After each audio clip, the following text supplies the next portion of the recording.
नोंथांमोनखौ गिबियावनो आंनि चेनेलसिम गासैखौबो बरायहरग्रोनाय थाबाय।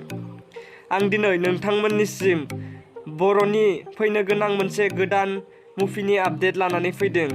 बे मुभिनि मुङानो जाबाय आगर गैयै आर'नाइ।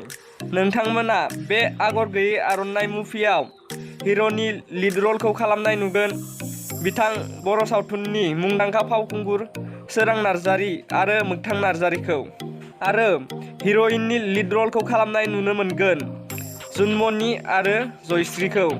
बे आगर गैयै आर'नाइ मुभिनि टिजारखौ इउटुबाव होबाय। टिजाराव नुनो मोनोदि बिथां सोरां नार्जारी आरो मोगथां नार्जारीखौ कलेज स्टुडेन्टनि आरो पुलिसनि रल खालामनायबो नुनो मोनो, आरो लोगोसेनो बिथां सोरां नार्जारीखौ पुलिसफोरा हमना लांनाय आरो बिथां मोगथां नार्जारीखौ लकआपआव दोननायबो नुनो मोनो। बे मुभिनि टिजारखौ नायनानै जोङो बे मुभिनि स्ट'रिखौ जेबो हमनो हाया। बेनिखायनो नोंथांमोना बे मुभिनि स्ट'रि एबा बे मुभिखौ जाय नायनो गोसो दं थियेटाराव रिलिज होबा नायहैब्लानो जाबाय। बे मुभिखौ 2022 मायथाइनि सेप्तेम्बर दानाव रिलिज होगोन। बे मुभिनि स्ट'रि एबा स्क्रिप्टनि बागै आं बारा सावरायला।